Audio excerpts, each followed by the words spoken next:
Assalamualaikum warahmatullahi wabarakatuh. Waalaikumsalam warahmatullahi wabarakatuh. Islam ada rukunnya, iman pun ada rukunnya. Rukun kepanjangan daripada syarat rukun atau rukun syarat. Syarat rukun adalah perah ya menuju Islam, perah menuju iman, syaratnya itu. Setelah lewati momentum syarat rukunnya, baru kita masuk ke regulernya ya. Setelah lulus regulernya, kemudian barulah menjadi Islam paripurna, iman paripurna. Jadi ada 3 tahapan ya. Sama seperti kita syarat rukun masuk SMA. Lewati momentumnya, kemudian kita reguler sekolah SMA. Naik kelas, barulah selesai lulus SMA, barulah disebut paripurna. Nah, begitu. Nah, di dalam syarat rukun Islam ada sholat. Nah, kita tahunya sholat itu ya begitu. Ya nggak kami bahas ya, mulai takbir sampai salam, menghadap kiblat, menutup aurat dan sebagainya. Orang tahunya pun didahului dengan berwudu ya. Nah, ini masih sholat syarat rukun ya, belum sholat reguler yang harusnya bisa mi'raj ya, naik kelas bagaimana sekolah reguler.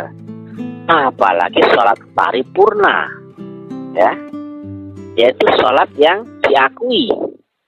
Setelah kau sholat, maka niscaya aku akan sholat engkau, sebagaimana berzikirlah engkau akan daku, yang sampai paripurnanya adalah niscaya aku akan berzikir akan kau. Nah, ini yang paripurna. Endingnya rukun Islam adalah haji. Di balik haji ya, yaitu wukuf atau masuk al-qadim. Kita bukan pria, bukan wanita, bukan waria, kita bukan wujud ya.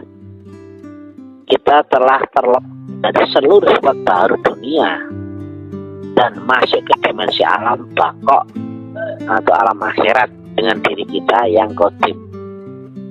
Setelah kita terbebas dari penjara dunia yang baru, lanjut kepada reguler. Makanya sholatnya reguler itu bisa naik mi'raj ya, naik kelas ya, demikian. Yang naik kelas adalah makom qadim kita atau ketakwaan kita ya, demikian. Nah,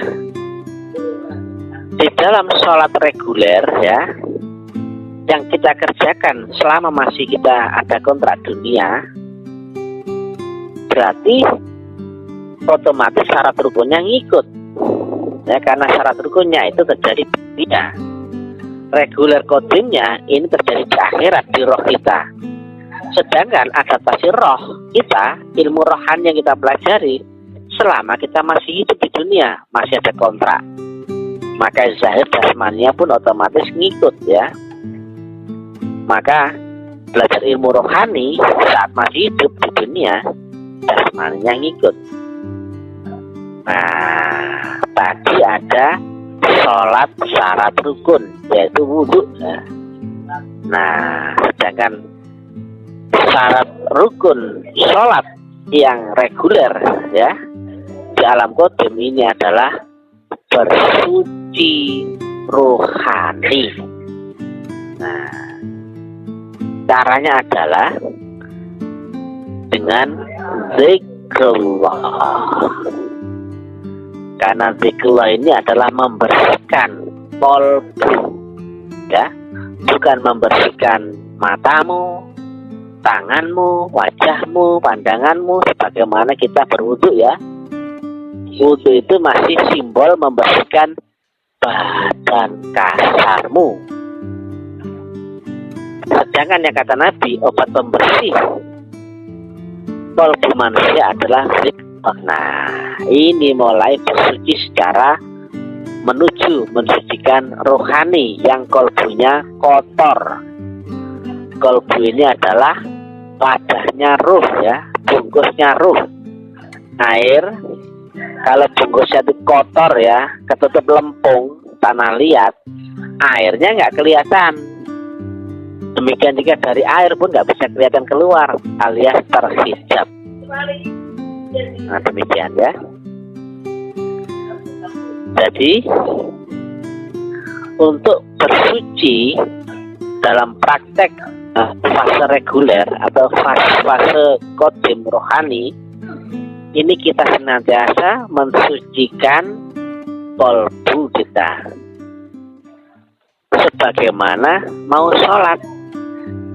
Sholat itu wudhunya nggak cuma sekali seumur hidup ya, tapi setiap mau sholat. Karena apa? Di luar itu kita akan ketemu dengan kotoran-kotoran lagi. Iya, yang nggak benar, merusak pikiran dan masuk ya menjadi hijab.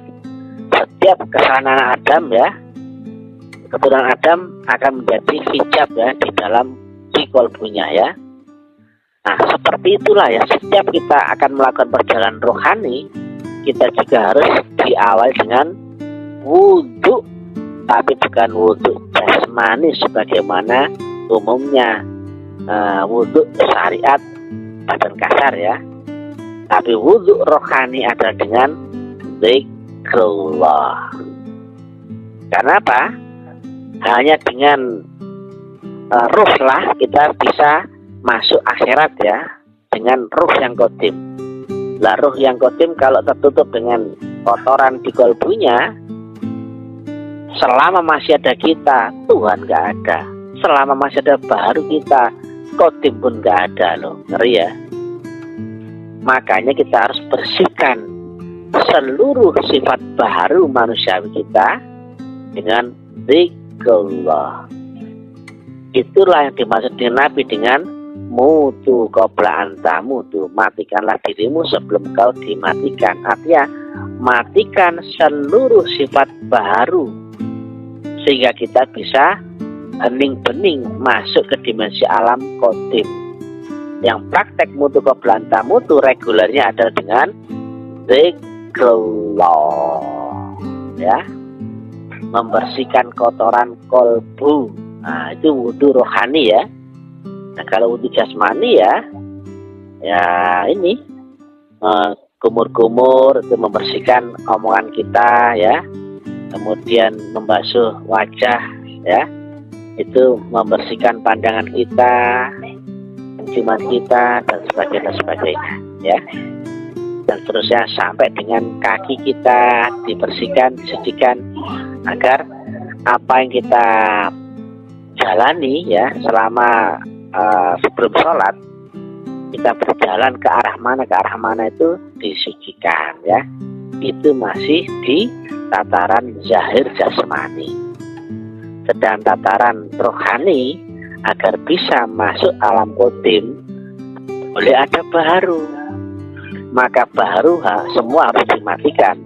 Dan ternyata prakteknya ada dengan zikrullah.